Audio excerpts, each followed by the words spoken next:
Christoph. Morning, morning.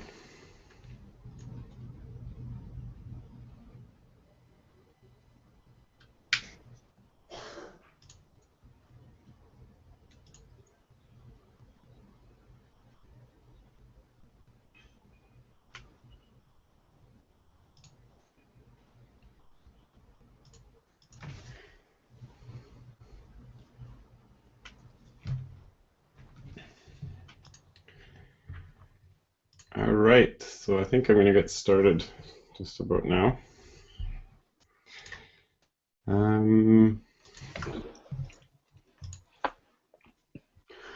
Okay, so today I'm going to... Oh, Christoph, you might ascertain that your screen's being recorded. Yeah, there you go. I did that last time, and I recorded the wrong screen. Okay.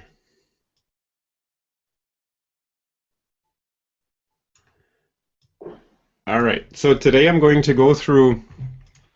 I have a bunch of old sites that I need to port, and I've been avoiding for years to touch my old sites because I have various frameworks and variables and libraries and various intricate things I've tried over the years in there, and I haven't been wanting to move or touch those sites until I have the development system now to a point where it's actually more easy to sort of port it and where it makes sense to port things. And I'm finally here to start porting some of my old stuff to the dev instance, and I thought I'd go through an example of how to port a PHP site, and we'll see if I get through it today to run on the instance.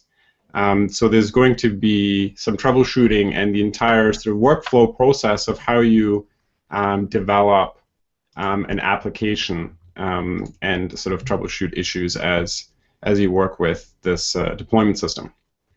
So from last week, I didn't get quite done what I wanted to in terms of wanting to make progress on the continuous integration stuff, but I have made great progress on sort of stabilizing the installation procedure, and there is now a few things that are interesting to look at. So first of all, if you do if we do a let's go to a genesis.com.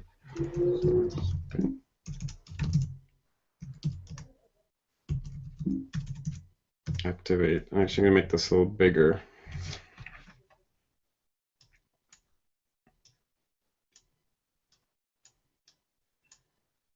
Okay. Is that sort of big enough to see? I think. Yeah, it is. Okay. Okay, so if we go PIO clean, PIO clean, it'll clean our directory, and if we now go bin install, if I can type properly, bin install, you'll see that now it does a few things.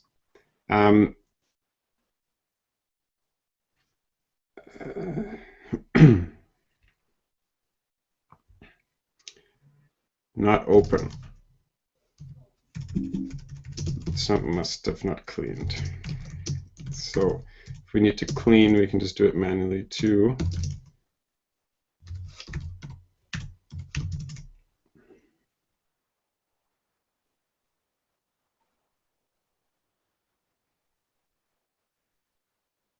Uh-oh, that's not good. Did I just break something this morning?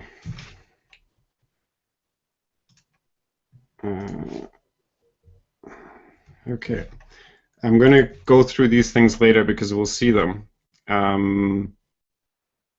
Okay, and so the new features we'll go through as I develop things now, and the dev integration and production catalogs. Yes, I want to mention that briefly. So if we go to github.com firebug firebug.io under pio.json, there is now So everything gets pulled through catalogs. So catalogs now have a nicer URL, and I'm starting to publish different catalogs. So one for dev and one for release, and the release branch is starting at 0. So we'll have different stabilities of catalogs here. And then the Firebug.io maps its own catalog. So it publishes its own catalog at OS Inception Dev, Integration, and Production, and then any arbitrary version as well. And then these are mapped to the upstream catalogs that I publish. So Dev for Firebug is mapped to my Dev. The integration for Firebug and production for Firebug is mapped to my 0 release. And then the arbitrary version maps to an arbitrary version on my side. So this is now enough to sort of start. Anybody in Dev uses this catalog and gets my latest stuff, integration stuff, and production is currently the same, and this will break out later as things get a bit more stable. And then you can pull in any arbitrary upstream catalog version just by including the revision. And all this is cached now properly, which I'll go through when we actually set up this example. All right, so I'm just going to go through and start. So what we're going to do is we're going to, again, clone the developer companion sibling workspace to create our own new instance. So I'm going to clone that, git clone, and I'm going to just call it Fire PHP Dev System. And I've already set up a repository called Fire PHP Dev System. So now I can go into cd Fire PHP Dev System and git remote show origin. So now we have the origin to there. So we go git remote rm origin, git remote add origin, and we're going to now add ours here. There. Okay, then we're going to open it up. And we have our template in here. And this is accessing the 0 release catalog. Okay. And then for the purpose of this demo, in bin activate, in bin install, I am pulling in sibling catalog. If I find an existing instance, I'm going to use it. So I'm just going to, in existing packages in my workspace, it'll link them. So I'm just going to remove this because I want to actually, no, I'm going to remove this here, and I'm going to move the Firebug Dev System, Fire PHP Dev System into a different folder where it doesn't inherit anything, and downloads everything straight from the internet. Okay, so Fire PHP Dev System. Okay, so now I have a complete simulation of how a third party would download this. Okay, so bin install activate. Okay, so in pio.json, we want to now customize the host name and the domain. So for the domain, I'm going to use just a random domain where I can create host names right now because I want to use host names. So vm sudo and github pinf me, and then I'm going to go Fire PHP Dev System for my namespace. Okay, so that should be enough so to be clear, Christoph, pinf.me is arbitrary DNS server you've set up? Right, so I have a bunch set up here. So pinf.me is an account I have set up, and I'm going to, as a second step, provision DNS on this, which I'll layer in. So right now I'm defining this, and this is sort of the virtual host name right now, and it's not used until we provision DNS, because right now it's going to boot on IP. So we'll do that first, and then I'll layer in the DNS part. Right, so this is in anticipation of using the DNS. FirePHP dev system. Okay, so now I can go source, I can go bin install. So now it's going to download.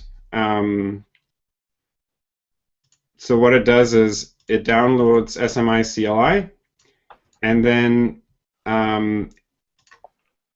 so it np install SMI CLI, and then calls install an SMI, and then this is the new SMI output, which is a little streamlined. So what it does is it goes and gets the catalog. It tells you which catalog it got, including the revision. So now it's easy to see what catalog you're on when you're pulling things. And then the output goes through. So this is one of the new features. If you want debug output, you just add -d to the install, and you'll see debug output. So it basically tells you what it's doing, and if it needs to fetch code, it's fetching it. And then it's ensuring that the different aspects for the different packages are there. So each package can publish different aspects, and you can name them arbitrarily. In this case, we're pulling in source and scripts. Online, it's also pulling in pre-built assets for Ubuntu for these packages, because the catalog includes pre-built assets.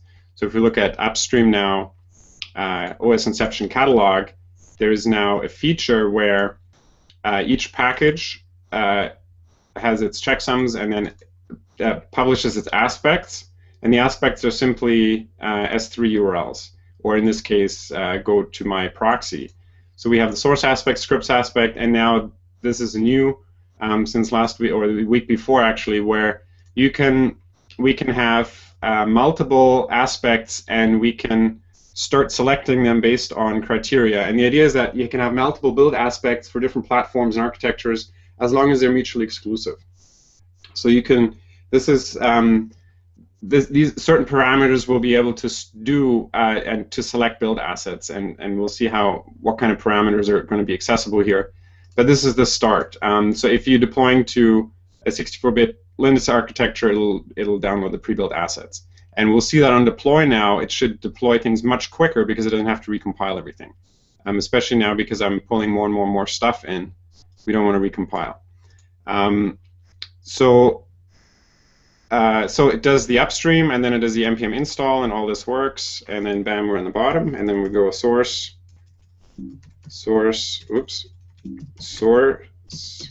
bin activate. Okay, then it's activating my workspace, and now I want to deploy. Okay, so we're going to deploy to DigitalOcean, hit enter. Okay, I'm going to post my DigitalOcean credentials right now, so that's the email. Then we have the client ID, and then we have the API key. Bam. Okay, activated. Then I can go PIO deploy. Now it's seeing, okay, yeah, we don't have a server. It's finding available images. Oop, and I'm going to stop it right here because I forgot to do something. So in here we can see, yeah, okay, it's already, so FirePHP dev system, so that's the droplet that's already coming up now. So we're going to wait for it to come up. And I actually have to add one more thing here. In pi.json, I want to use a different VM. I want to use a LAMP image instead of the default Docker image that it boots with. So by default, Develop Companion boots with a Ubuntu image that supports Docker. So we want to actually boot the LAMP image. So all we have to do is PIO VM, adapters, DigitalOcean, and then configure this. And I'll have docs for this stuff very soon. Okay, so right now it's chosen image. Before it was Ubuntu 13 Docker image here. So now that we just fixed that, and I have to go and destroy this droplet, because based on the host name, it's going to find it again and try and connect to it. So because we're configured to go to DigitalOcean, it'll look up the host name, see if it's a server with the host name based on this information here. And then if there's a host name, it'll reconnect it, establish the IP, but we don't want that. We want a new droplet, so we just have to make sure we manually just delete it right now. Fire PHP dev system. Did I say scrub? Destroy it. Okay, is it gone or not? Yeah, there you go. Okay, so we go PO deploy again. So now it's going to do the same thing again, and this time it should say lamp image. Great. So this, when you do a deploy, it'll show you the available images, and then you can select the ones you want.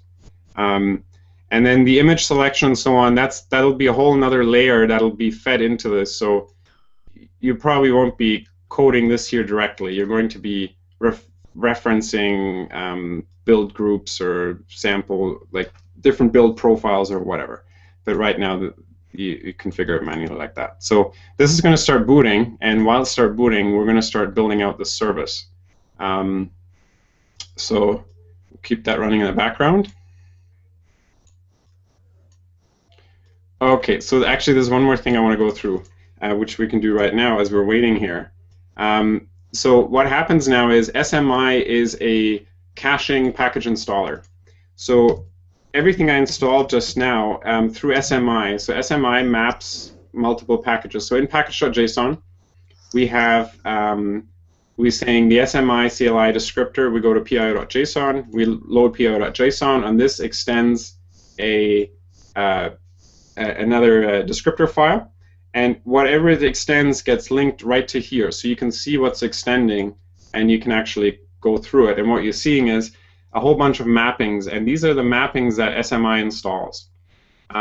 So these are coming from the upstream catalog, and these are all the mappings that get automatically installed. So when we run the SMI install, which we did before, all those pieces get installed. So each of these packages gets cached in a cache. So if you look at your home directory .smi, there's a cache directory, and in the cache directory we have HTTP, and then all the assets are, this is a read-through, or however you call it, proxy. So all the assets you fetch get cached locally here. And the idea is on subsequent installs, it'll simply copy things locally or link things locally, so you're not fetching anything externally. So the point to note here is this currently works on packages that are published through the catalog system, and then if this package requires additional NPM modules, those are not included in this system yet. Those are not cached yet. I'm not caching NPM stuff yet. But that's where a few interesting projects are going to come into play now. If we look at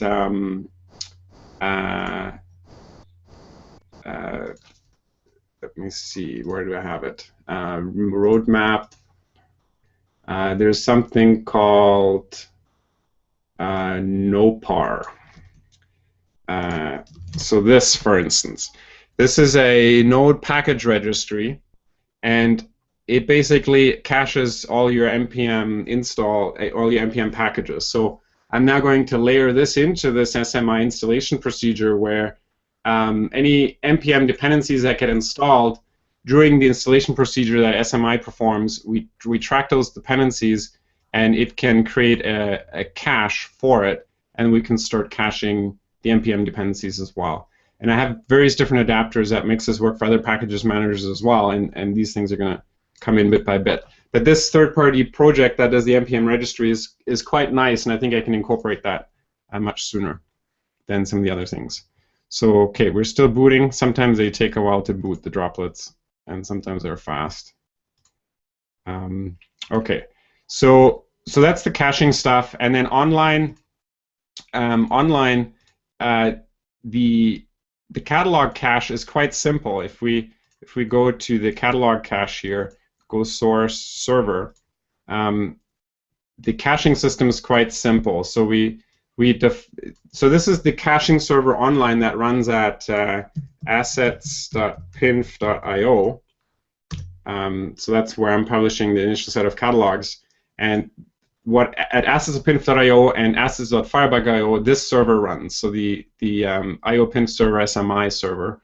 And here we're simply requiring a cache, and then we're extending the default server, and then we're defining some routes. So we want a catalog route, a catalog asset route, catalog route, and if a catalog is requested, then it'll basically go upstream, fetch the catalog, and then fetch all the assets through the cache, and that's it. So this is really simple, and now we have a caching server, and this same cache is used locally to do the local cache. So again, we're reusing the same modules and components everywhere, and this same SMI cache, I'm hoping will also work, for instance, for the local cache within the browser. So the idea is to have a caching interface and have all your assets cached at multiple layers, and this system sort of plays into that.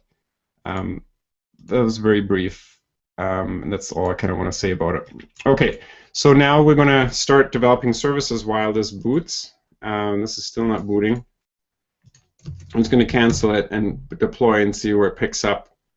Yeah, so it's still waiting to boot. So they're slow right now. So I guess we'll just wait.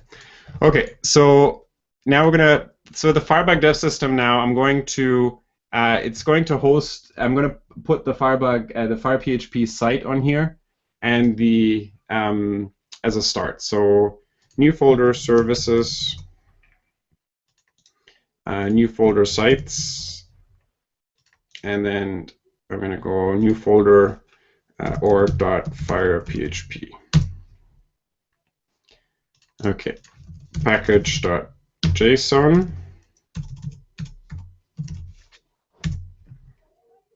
Like so. And I need to just pull up one thing here. Okay, OS stack integration. Okay, so now we're going to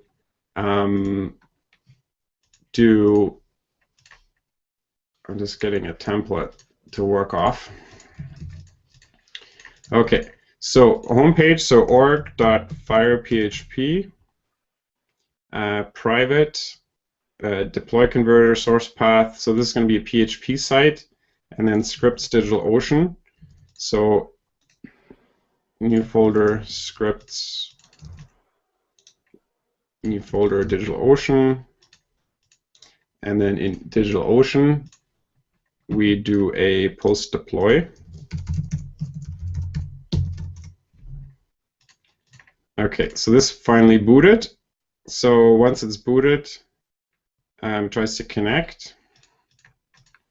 Okay, so that's post deploy, and we're going to copy that in here, and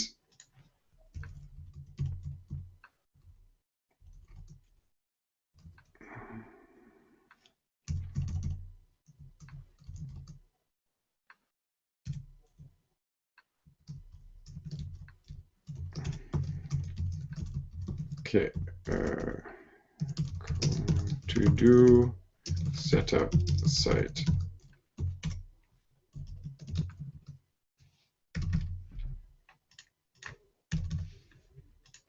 Okay, so package.json org firephp, that's there, and then in PIO down here we're going to have to add services, sites.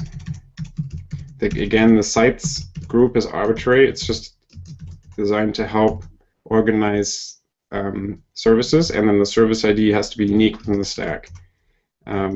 So org firephp like that. And what else do we need? Let me see. Support, homepage. Okay. Config, depends, and we're just going to add a depends on PIO. So we need the PIO post deploy service before it can deploy our service, and that's it. So that's the FirePHP service. And so in package.json, we're saying that our source path is our current directory, and then the deployment scripts we want to use are in DigitalOcean. And then in here, this is just the very minimal that has to happen to deploy something without using the post deploy. And actually, we don't need the post deploy. So this is, okay, timeout. So we're going to run that again. So it depends on, I don't think we have to depend on anything, but I'm just going to depend on IO pin UI, which is the admin system, just so that ours just deploys later than everything else. Okay, so this is now installing. So what it's doing is it's installing now the services one by one. Okay, so we don't have to wait for that. We can continue here.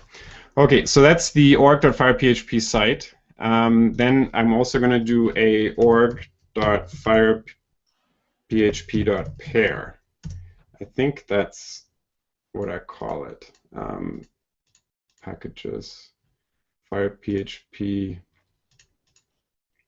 and then there was pair. Yeah, I think that's.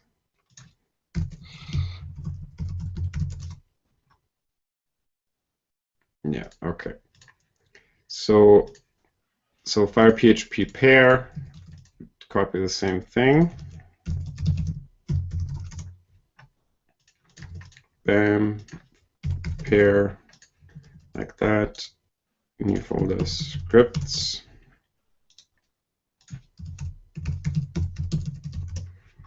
DigitalOcean, post deploy.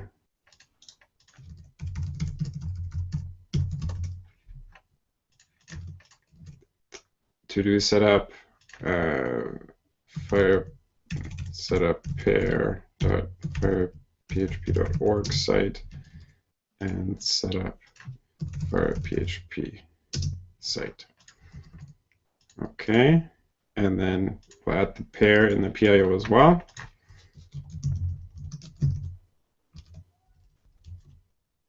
Pair, org, pair. And I'm doing these reverse in case I have many. It's just easier to find things. And then I'm just going to pair, I'll have depend on the firephp service, like so. Okay, so that's that. So now the next thing is we want to actually include some host names so that things will proxy nicely when we access things by host name. So to layer that in, we're going to define a couple of plugins.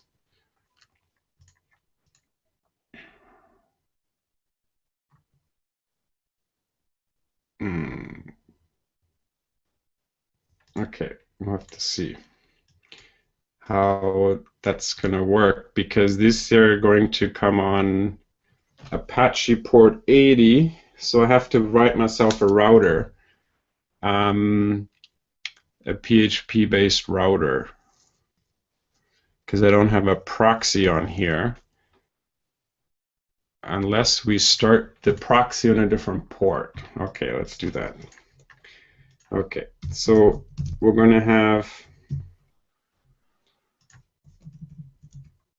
okay, as part of this deployment, okay, so what we can see now here is when it's deploying things, it's now saying downloading existing build from. So this is now because of the build aspects in the catalog. It's going to try and download the existing builds, and if they fail or they can't get downloaded, then it's going to compile manually. And sometimes this times out and is slow. I have to tweak that a little bit, but it'll come eventually. Okay, so what I was just talking about, this lamp image comes with Apache running on port 80, so we can only really run one site effectively on it right now. So I think I'm just going to skip the whole multi-site and router thing, because I think it's too much right now, and I can probably do that in another session. So we're just going to deploy the firephp in the pair site. So in preparation for this going, we can do a few more things. So we're going to create ourselves another service called new folder support, and in there we're going to call config, and the config service is going to be responsible for configuring the MySQL database and things like that, that's going to run on the server, so that we can access things properly. So I'm going to copy the package.json for a different config. So we have config, we don't need that. Post install, don't need that. Actually, yeah, we should use that. Scripts-ocean.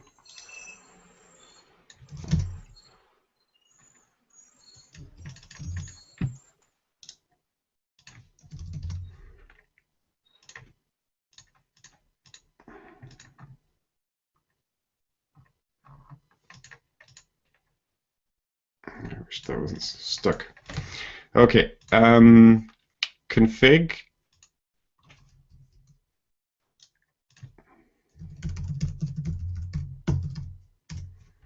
Post deploy, and in this post deploy, we're going to do a few things.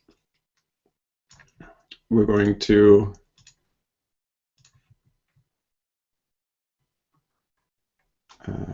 where is it? Post deploy. Actually, we're going to run things in run.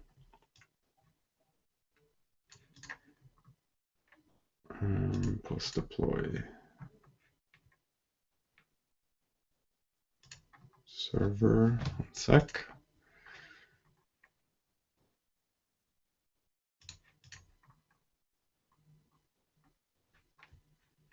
Oh, I need to grab a better sample. 1 sec.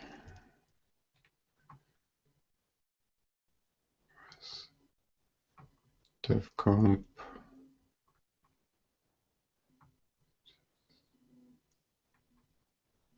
Customer.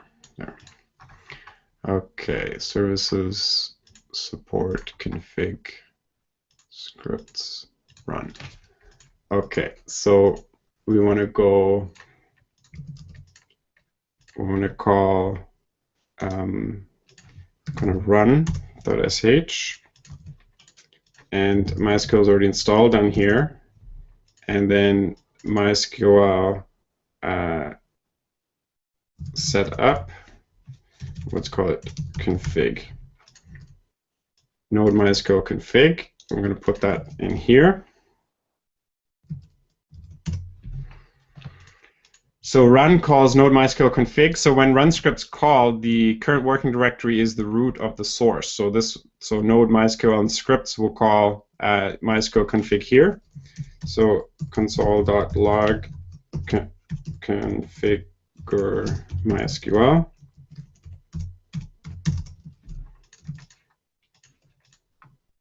And this is still stuck. This is crazy. Okay, so I'm going to stop this. So I'm going to go pio info. Log in to the server and ps grep node, and we'll have this server running, and this server is doing these installs remotely. So the local CLI connects to this server, and then this server does the install. And right now, to kill an existing install, I just have to kill this server. It'll get restarted, and then I can redeploy. And I have to do it so if the client disconnects or redeploys, it'll pick up from the last one and terminate the last one, and so on. But we're close there. Okay, so it's going to redeploy. Hopefully it'll work this time. Okay, so configure MySQL, it's here. What else do we need? Package, and in HCS we need to actually configure it in hcs.json. So we're going to configure it as support config. So PIO sites, support config depends, and then the sites, I'm going to depend this on the config, and then this one depends on probably just the config as well. We don't need the site there. Okay. Config depends. All right. Okay, so here it's a little further now. So that's that. And then in the config service, we're going to do a few things. So MySQL config. So what are we going to do here? We're going to do something. We're going to parse the configuration, and we're going to write it back. So on the lamp image, by default, you can find, so this is just one way of setting things up, and this is sort of the first through now for development, and then you can tighten this down later for production as the image gets closer to being used or in different contexts. But so as an example,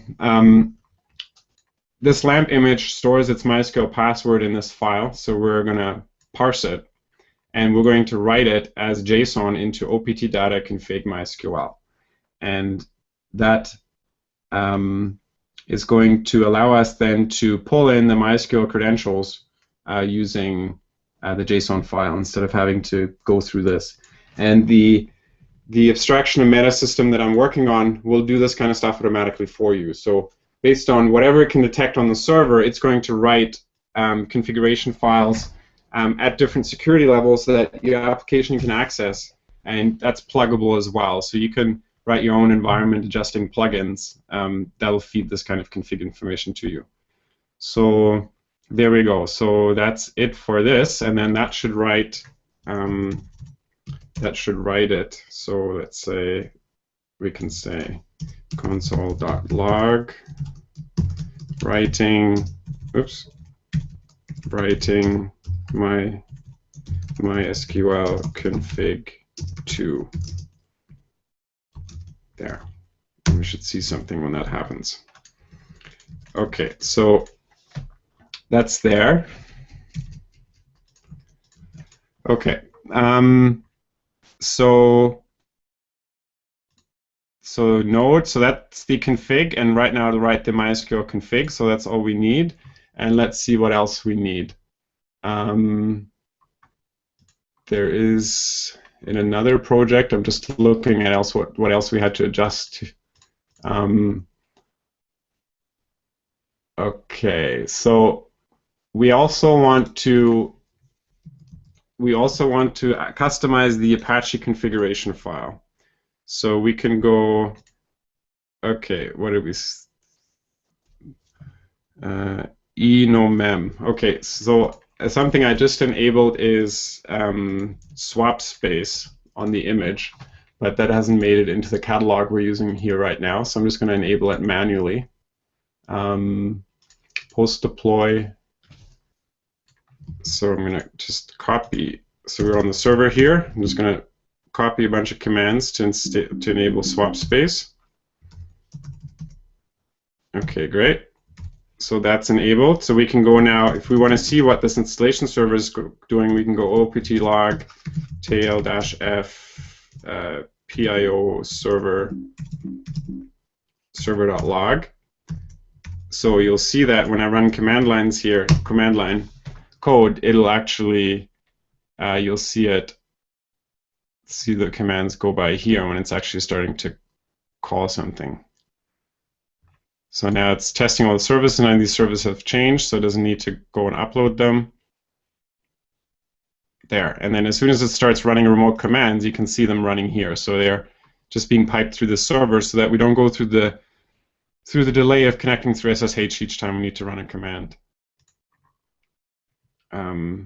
Okay, so we'll leave that running.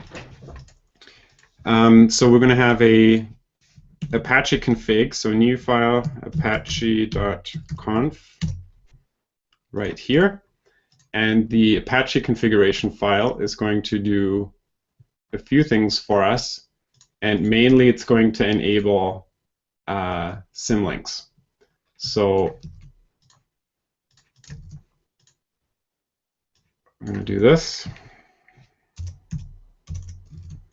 like so, and we want to enable symlinks here, and the document root we'll leave here.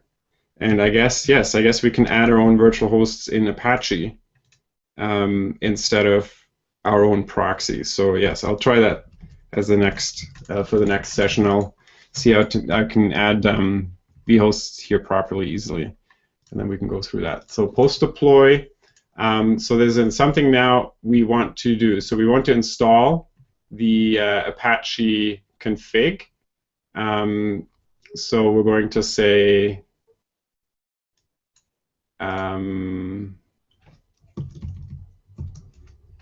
to install this, we're going to go configure Apache, then we're going to delete the default sites, and we're going to copy our Apache conf to the Apache configuration directory, and then we need to restart Apache. And then we're going to so restarting Apache, and then we're going to do our configuration there. And here seems to be a nasty loop.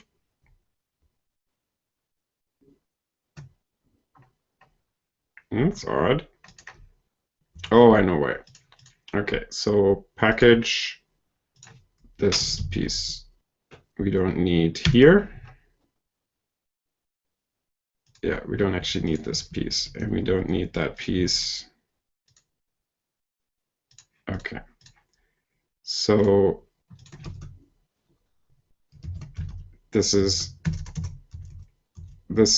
when this remote command fails, that's the only thing that's not nice here.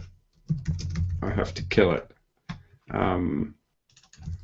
But I'll get that fixed this week. So you can see now all the services that are running that have been deployed.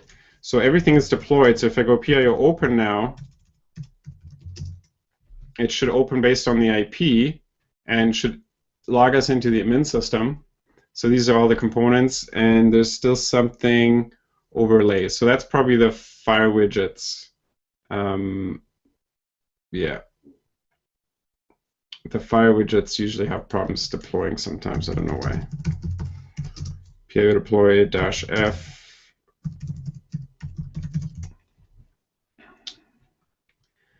Okay, so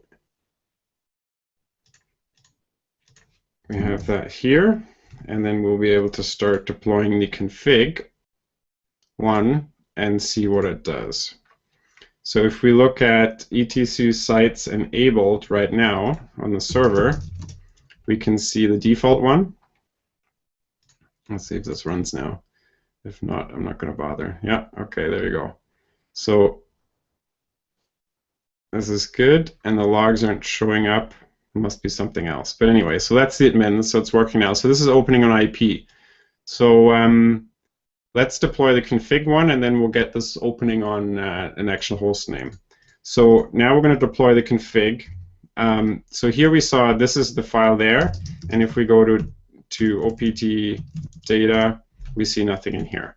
So now we're going to go PIO deploy config, and it's going to sync our stuff and do a bunch of stuff. So first of all, it should have done the Apache changing things here, so it put our file there, and it rebooted Apache properly too.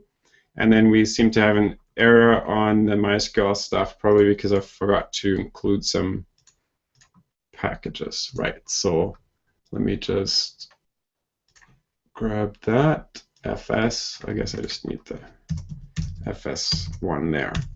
Okay, so I'm just going to now redeploy, and this time hopefully it'll run through. Okay, now it ran through, and if we do an ls on data config now, we can do an data opt data config MySQL. So there's the MySQL information.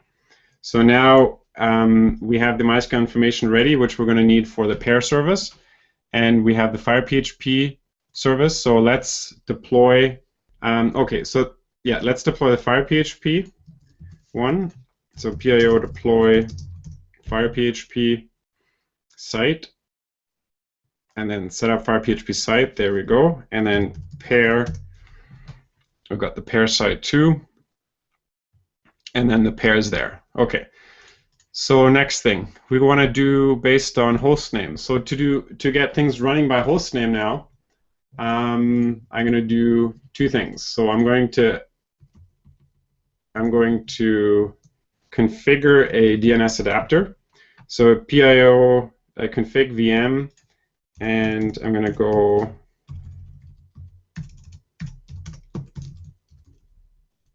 PIO DNS, like so. And then there's two new environment variables, DNS simple and email. So I'm actually just going to pull these in and configure them in the activation file. So the idea is these are new environment variables that need to be pulled in for this provisioning. So I'm going to simply put them into the activation file and then reload the activation file. So 1 minute. So to be clear, the config, each entry in the config object corresponds to a machine you will provision? Here? Yeah. This the PIO.json represents the machine we're provisioning. Okay. So And each entry in the config corresponds to a service running on this instance we just booted. So if we look at PIO DNS, sorry? How is that distinct from the services block right below it? The config configures the utility services that are part of this development system, and these services are the ones that you are building to host on this system. So okay, so it's a difference between public and private. Yeah, they're both. I mean, they're both private in the sense that they're both in the dev instance. So config. This config. Sorry, I should rephrase that. This config, and I'm going to break this config up into two layers. This config currently configures the command line tooling, so the PIO tooling, and it configures the sort of the PIO system on the instance. And I'm actually going to break this config up into local and remote. So you can have a different config for your local command line tooling and then a different config for the online one. And I'm going to separate some of the hard-coded mappings between the local and the remote tooling so that we can target different remote tooling, for instance. So this is for the dev tooling itself, and then this is for the services you're actually building with the dev tooling. Okay, so that's deployed. So what were we doing? Okay, so I added it. So I go in source bin activate, and if I now go echo DNS simple email, there we go. So we see the email there. So we got adapters there, and I think that's all I need to do to actually deploy this on a host name. So we'll see. We'll just go PIO deploy, and there, provisioning DNS records using adapter DNS simple, and now it's going to try and connect to the host name, but it's not working. So it's going to give us an error until it actually resolves. But if we look at the DNS simple record now, I can search for Fire PHP after I reload, and we should see the records there.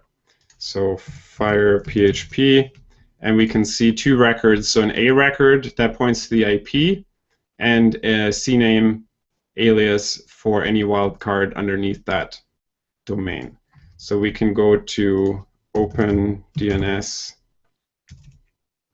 check, and this should start resolving now. 59, and we'll see if it resolves on my system. Yes, it's resolving. Great. Okay. So there's a couple of issues here. One thing I forgot to do is the system by default comes with a proxy, and I need to disable that. So the proxy runs on port 80, and we have Apache running port 80. So I'm going to go in here and say services PIO. So this is the service we're deploying on the instance, and we want to disable the proxy. And on the instance, I have to kill the proxy because we want to disable that. Where is it? Is it on here? Proxy. Maybe it's not up. Grep.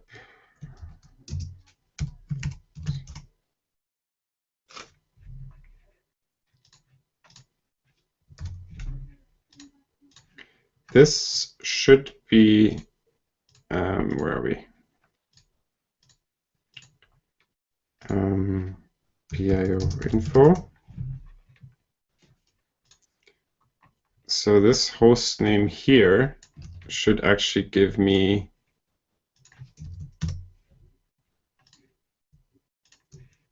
the proxy. So wait, PIO,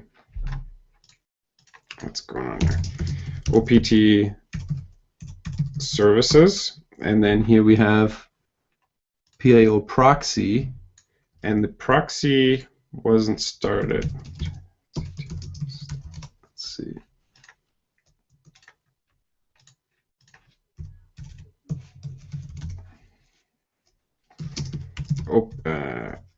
var log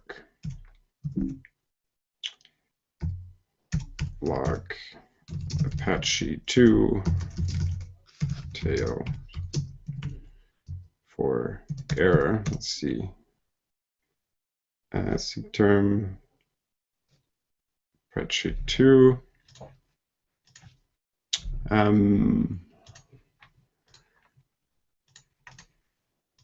This should be hitting.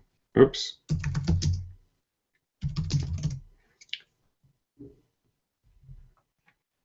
Oh, I guess it's not resolving.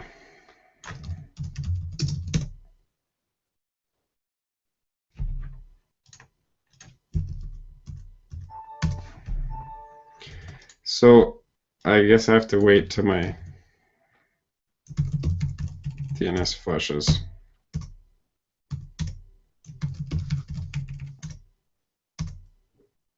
So yeah, it's just gonna be, I just have to wait, I guess. Okay. Anyway, so yeah, so that's, now we have servers up, projects up and running on the, and deploying. We have the config for the MySQL in there, and now it's a matter of putting the site live. So it's too bad, actually we can just go to the IP, and then we can get at least PHP Hello World showing, and then I'm going to continue this in another session. So we have, we can go in by IP, and we see the Apache default page. So now we want to actually bring up our FirePHP site. So in FirePHP, I'm just going to do new folder called public, and in there I'm going to create a file, index.php, and if I remember PHP, it's been a while, var dump hello world from firephp.org. There. So that's our index file in public. So on post deploy, we now, the default is in var www.html, so we want to actually now just link our service in there for now. So we're going to go linking documents into Apache root. So we're going to delete the HTML and the index. Let's see what's there on the server. Index.html and PHP info. So index.html, and info.php, so we're going to delete those. We can probably do that as part of the Apache setup here. There. Okay, so on post deploy for PHP, we now want to do, we want to live install public to firephp.org, like so. So we're going to redeploy firephp.org, pio deploy. So the idea is these installation scripts here are currently my way of hacking things together to get things running, and there's a ton of other projects like Puppet and Chef and other projects trying to do what these scripts do on post-deploy more generically. And the idea now is to, over time, layer in more abstract ways to configure services and in more general ways. But this is the start with the post-deploy, where you can do things yourself for the specific environment that you want to create right now. So here we have the firephp.org site now linked, and it's deployed. So if we now go here and we go /firephp.org, index.php. Oh yeah, and I forgot one thing. Apache seems to not like things when permissions are not set right. So that was one of the other things we had to do when we did this. So let me just find that right here. Live install.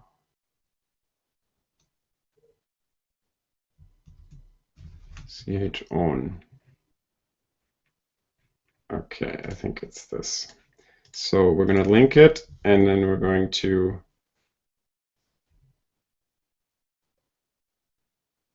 change the ownership.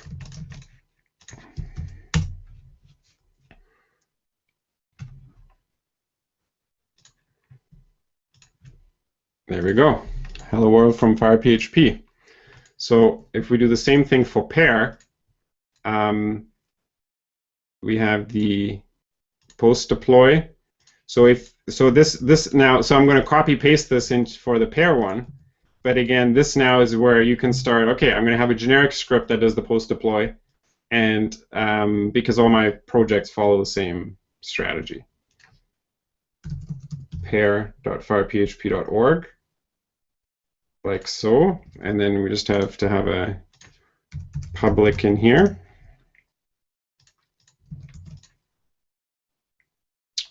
Public there. Hello world from pair.firephp.org. Deploy that. Pair. And we should be able to say pair dot. Oh, and post deploy. Okay, what's going on here? Public, live install public, pair.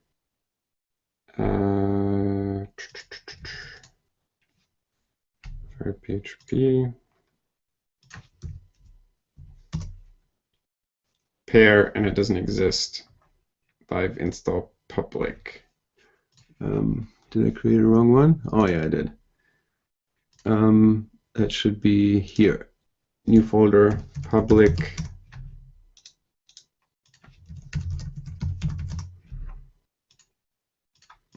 So again, the idea is that you can, once you fix something, you just redeploy. Oop. You just redeploy. I'll show you the diff. I have to get deep diff here, so it'll show you exactly which files have changed. But yeah, so we reply here and then pair. So now we've got both set up. So now they're set up as subpaths. So the next step is to bring this top level into the hostname stuff that we just did. See if it works now. I think it works now because it's not giving me an error anymore. There. Yeah, perfect. So that's working now. So now it's it's a trivial step now to lift this and put it in front here, like so, pair-firephp.org, and make that site accessible like this, and we're have our site live on this instance. So that's the part where I'm going to pick up next time, and then I'm going to continue integrating. So the FirePHP site is a PHP-based site. It has a wiki. So I'm going to configure the wiki for it, and then the pair is the pair channel server is going to go on here as well. And then I should be able to have this whole thing ported. And if you got 2 minutes, I actually have something interesting I want to try. If we create something called proxy, and we're going to create a proxy server, and we should be able to actually proxy the current site so we can see what routes get accessed. And that's the other part that I'm going to do. I'm going to run this in parallel for a bit to learn what I actually need to port from the old site and what I can retire. So if we now go new file server.js, our default proxy server, in package.json, we have it here. So I'll just call it proxy. Okay, SMSCML, blah, blah, blah, blah. That's good, good, good. Okay, and this we don't need. Okay, there, and then PIO, we'll just go support proxy, and we want to make that depend on the config as well. And in this proxy, we're going to do something else. We're going to configure, so this is the generic HTTP and WebSocket proxy based on the Node HTTP proxy module, npm package, and we can now configure this proxy because we're extending the default one, and we're actually going to point it to the firephp.org site. And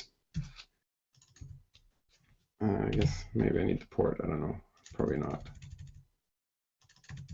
Like so, and I'm going to see if this actually works, proxies it.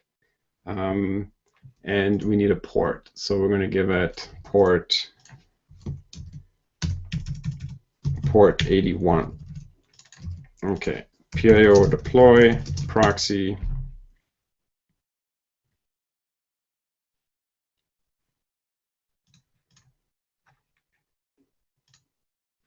This is FSSymlink. This is the I wrote a new module called MFS Node.js File System Watcher. So if you're using the Node.js FS module, it records everything it does.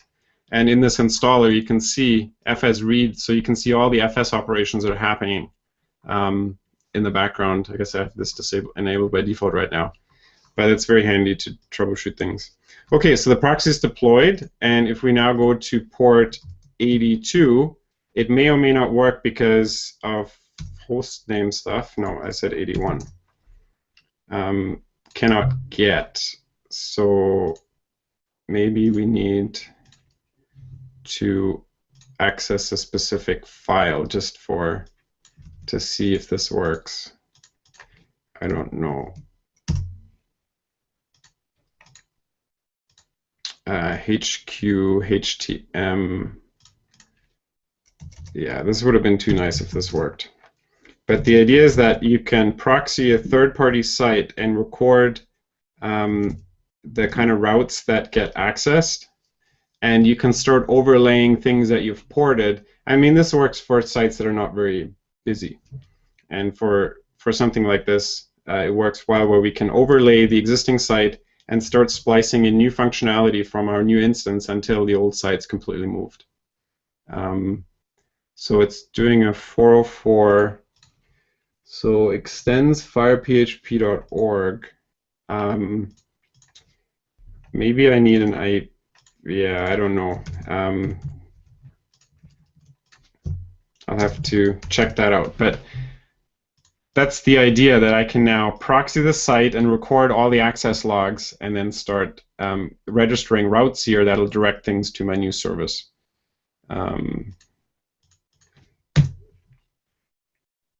Yeah, I'll have to see what's up there. Overlay path not configured.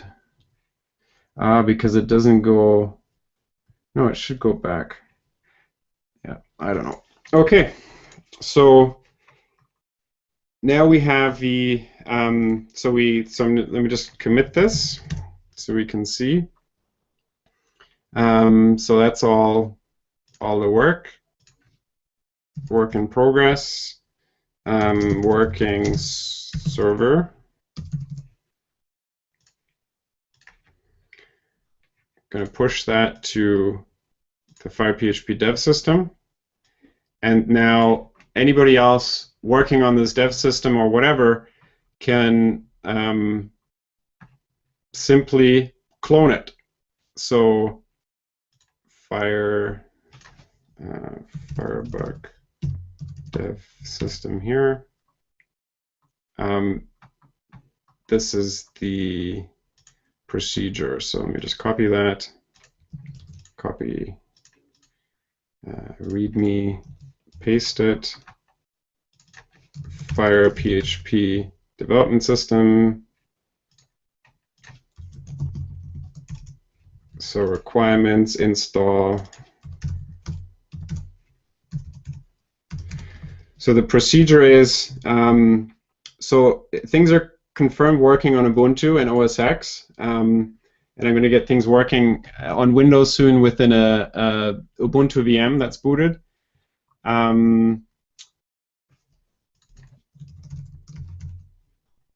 So then all we do is we clone the dev system, we run bin install, then source activate. The first time it runs, it asks you for your credentials. It's going to boot it based on IP. No, it won't, because I have DNS configured, so I have to add something where it asks you for your DNS credentials. And again, this is where this profile here probably shouldn't include, so this is the generic dev system that people boot based on IP, and this probably shouldn't include this DNS adapter. I should probably put that into my profile, so the image only boots on the DNS for me, and everybody else that boots on a differently DNS or IP. These variables are going to soon be configured by the catalog as well. So we're going to have an asset catalog that defines the asset, and then that's going to be overlaid with the profile catalog, and the profile catalog can then manipulate these things for your specific clone, and that'll eliminate these sort of config coordination issues between people when you're running different instances.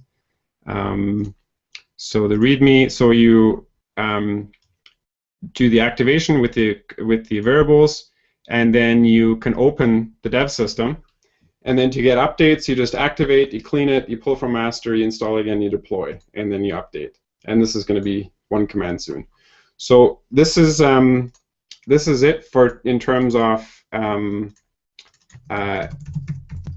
setting up a development system that you can work on with other people, and I'll continue again with porting the FirePHP site to a complete full solution in another session. All right, do you have any questions at this point, or?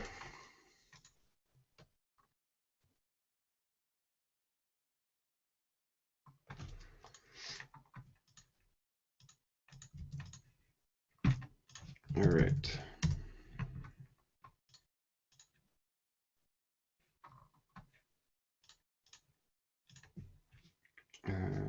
Docs. Okay, and that wraps it up.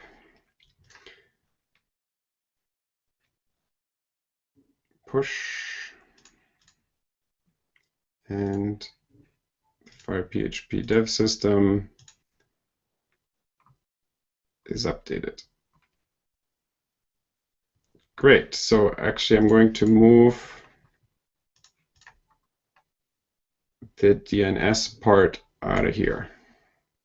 Actually, no, we need it for the host names. Okay, so that's it. And I'll see you next week. Thank you.